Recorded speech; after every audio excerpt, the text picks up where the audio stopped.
Ya, kalau sore boncengan, wah kayak paten baru. Oh, Gitu. Kalau sore. Kalau sore. Berarti Udah lama, udah 1 bulan. sudah 1 bulan nggak kelihatan, Ki? Nggak kelihatan. Assalamualaikum warahmatullahi wabarakatuh. Hai Sobat Mbak Tiwul, apa kabar semuanya? Semoga dalam keadaan sehat dan baik-baik saja serta dilancarkan segala urusannya hari ini ya. Terima kasih sudah mampir di video ini, tolong dibantu like dan subscribe-nya. Hari Rabu tanggal 25 Juni 2025 mungkin menjadi hari yang paling mengejutkan bagi Roziun, Kepala Desa Johowinong, Kecamatan Mojo Agung, Jombang.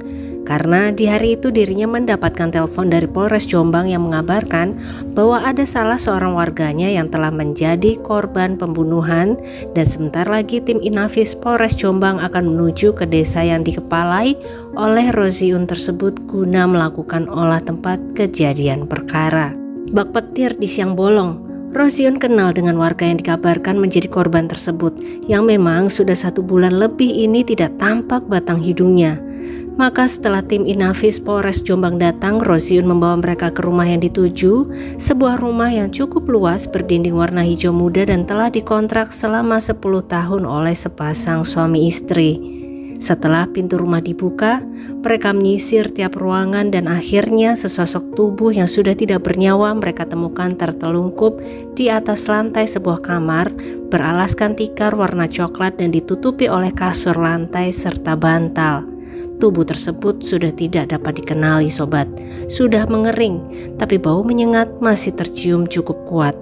Diduga tetangga dari Roziun tersebut telah tiada lebih dari 1 bulan lalu tanpa ada seorang pun yang menyadarinya. Almarhum adalah Pak Haji Lukman Hakim, usia 45 tahun, pemilik toko mebel yang berlokasi di desa Catagayam. 1 bulan lebih tidak ada kabar. Ternyata tubuhnya sudah mengering di atas lantai kamar rumahnya sendiri, menjadi korban dari sebuah aksi pembunuhan tanpa ada seorang pun yang menyadari. Jika bukan sang pelaku sendiri yang akhirnya melapor, mungkin hingga kini sang pemilik toko mebel seolah masih menghilang tanpa jejak. Apa yang sebenarnya terjadi pada Pak Haji Lukman sang pemilik toko mebel? Siapa yang tega melakukan ini kepadanya dan bagaimana mungkin peristiwa pembunuhan ini hampir saja tidak terendus oleh siapapun? Sobat semua, kita ikuti sebuah kisah kasus dari Jombang ini sampai akhir ya.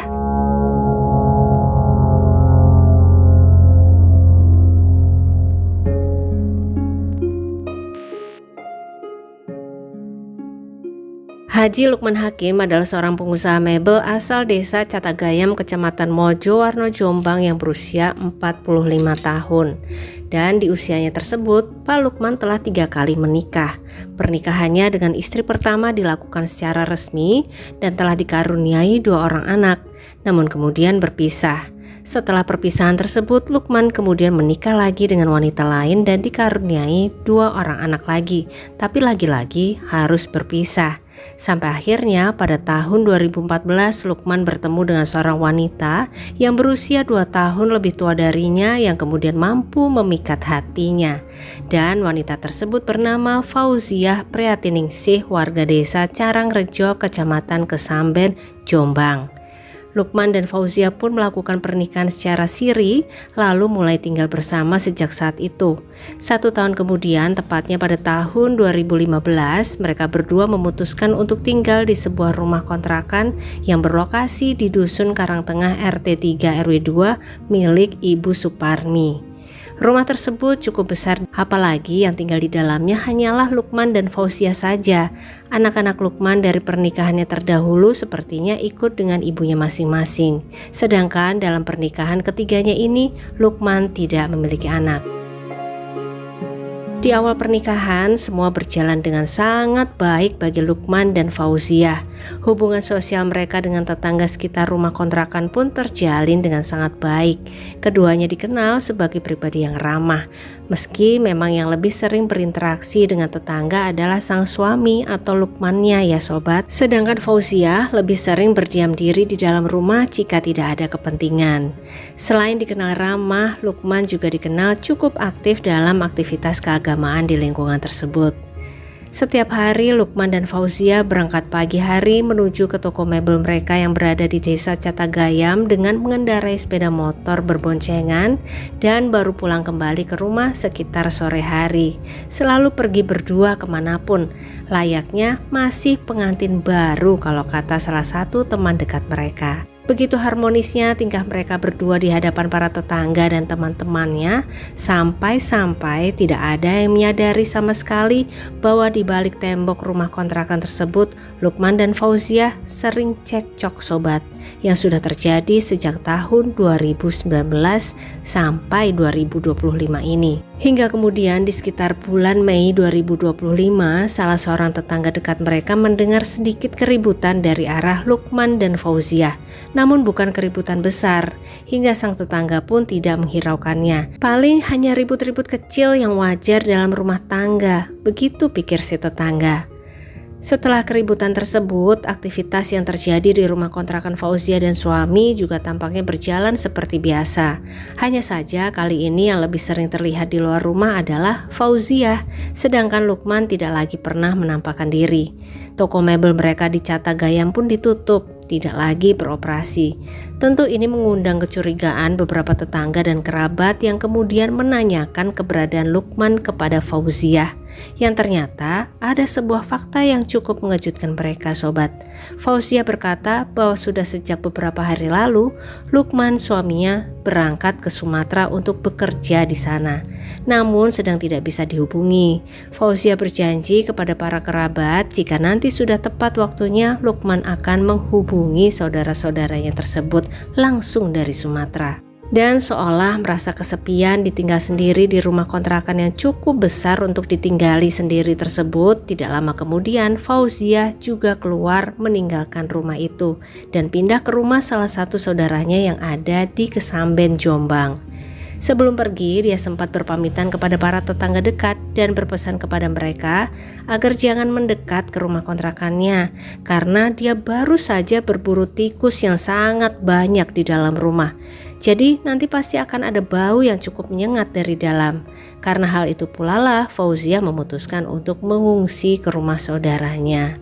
Para warga dusun Karangtengah yang menjadi tetangga Fauzia pun mengiyakan saja dan menuruti pesan wanita tersebut untuk menjaga jarak dari rumah kontrakannya.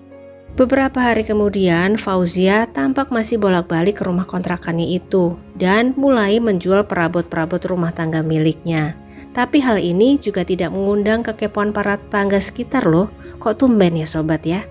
Sampai 1,5 bulan pun berlalu, Fauzia semakin jarang terlihat di sekitar rumah kontrakan. Apalagi sosok Pak Lukman tidak pernah terlihat sejak lama sama sekali. Rumah kontrakan tersebut pun menjadi rumah kosong, tidak ada lagi aktivitas. Tapi sobat, kekosongan tersebut seketika berubah menjadi kehebohan ketika Pak Roziun, sang kepala desa setempat, mendapatkan telepon dari tim kepolisian Polres Jombang pada hari Rabu, tanggal 25 Juni 2025 pagi, yang mengabarkan bahwa salah satu warganya telah menjadi korban pembunuhan pada pertengahan Mei lalu. Dan warga tersebut adalah Pak Lukman Hakim, sang penghuni rumah kontrakan milik Ibu Suparmi. Dan tim Inafis Polres Jombang akan segera menuju ke lokasi. Kemudian Pak Roziun pun diminta untuk bersiap menemani mereka selaku pamong setempat. Tentu saja berita ini mengejutkan sang kepala desa dan seluruh warga yang kemudian mendengar rombongan tim kepolisian yang segera memenuhi area rumah kontrakan Lukman dan Fauzia. Tim Inafis dan pamong masuk ke dalam rumah yang dituju, memeriksa setiap kamar, sampai akhirnya mereka menemukan sesosok tubuh tertelungkup di lantai kamar beralaskan tikar coklat dan ditutupi kasur lantai serta bantal. Tubuh tersebut dalam kondisi sudah tidak lagi bisa dikenali sobat, sudah dalam kondisi mengering, tidak ada ceceran cairan merah di lantai atau dimanapun. Kamar cukup bersih dan rapi, tapi bau tidak sedap cukup kuat keluar dari tubuh tidak bernyawa itu.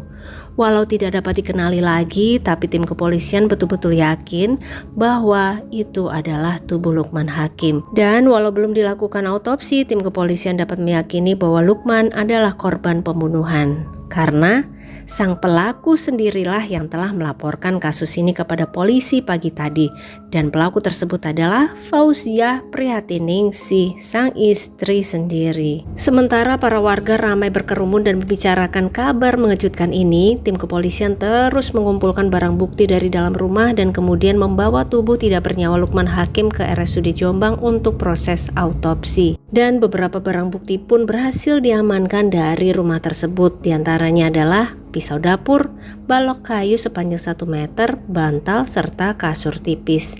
Tapi untuk barang yang diakui Fauziah juga digunakan untuk menghabisi nyawa sang suami tidak bisa ditemukan di rumah tersebut sebuah barang. Barang apa sih itu? Dan apa sih yang sebenarnya telah Fauziah lakukan kepada suaminya? Kenapa sampai ada pisau dapur dan balok kayu? Kita masuk ke kronologi dan motif sesuai pengakuan Fauziah kepada tim kepolisian ya sobat.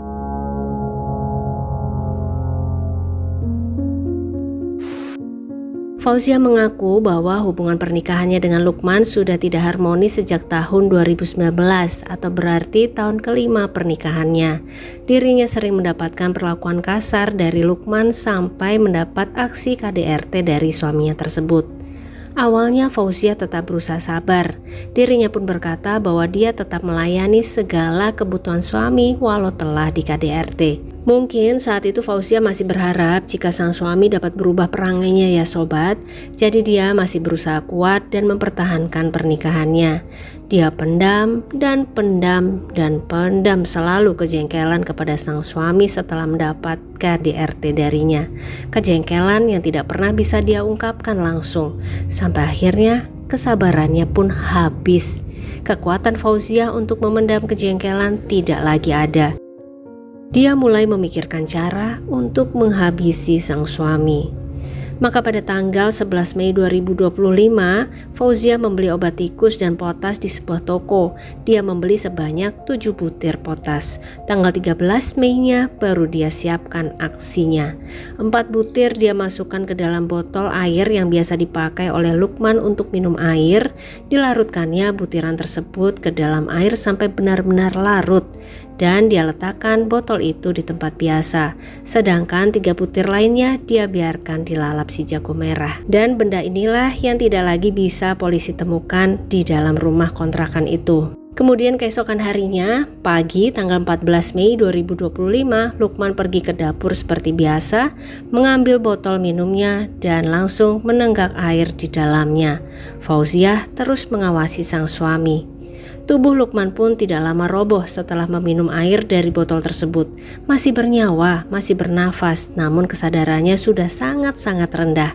Fauziah berusaha untuk memindahkan tubuh sang suami dari dapur ke dalam kamar, tapi ternyata dia tidak cukup kuat sobat. Maka kemudian Fauziah menelepon salah seorang karyawannya, meminta bantuan untuk memindahkan tubuh Pak Lukman ke dalam kamar.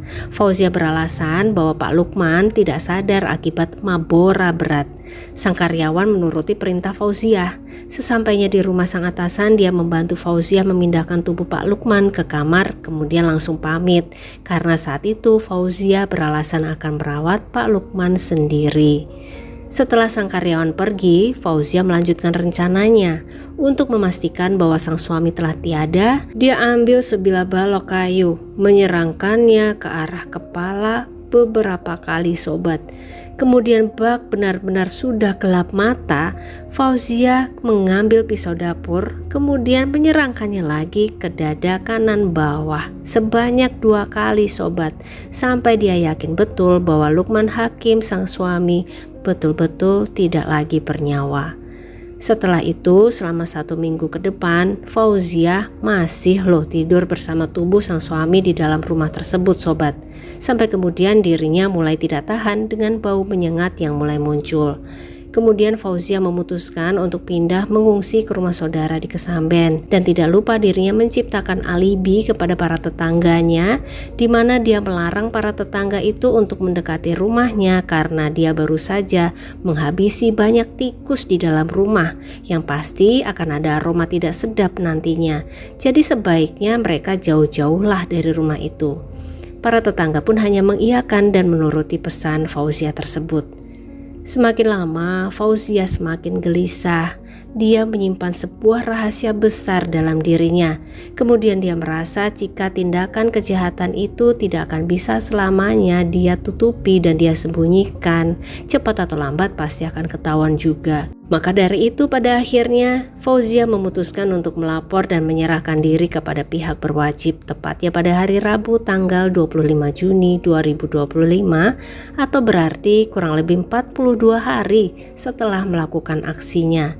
Di awal memang terlapor dengan sadar dan tidak ada fakta apapun hadir di Polres Jombang melaporkan apa yang sudah dia lakukan terhadap korban yang berinisial LH, yaitu statusnya adalah suami siri dari terlapor.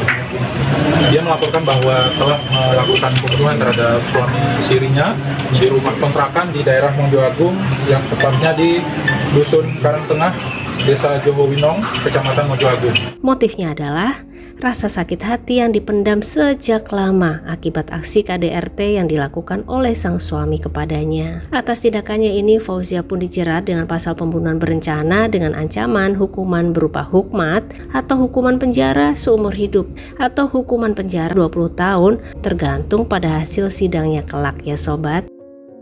Dan diperoleh informasi dari hasil otopsi, ternyata penyebab hilangnya nyawa Lukman Hakim bukanlah potas sobat, melainkan serangan sajam dan juga benda tumpul di tubuhnya. Pernikahan siri yang berjalan lebih dari 10 tahun itu pun harus diakhiri dengan sebuah tragedi, di mana sang suami harus kehilangan nyawa dan sang istri harus kehilangan masa bebasnya. Bagaimana pendapat sobat semua mengenai kasus tadi? Apa sebenarnya ya yang membuat Fauzia menjadi gelap mata untuk sampai menghabisi nyawa sang suami? Kenapa tidak minta pisah saja ya? Kalau menurut sobat semua bagaimana? Tulis komen di bawah. Demikian kisah kasus kita kali ini, semoga selalu ada pelajaran berharga yang bisa kita petik bersama. Terima kasih buat Sobat Mbak Tiwul semua yang menyimak sampai akhir. Jangan lupa like-nya dan sampai ketemu lagi di kisah-kisah selanjutnya. Selamat beraktivitas kembali. Wassalamualaikum warahmatullahi wabarakatuh.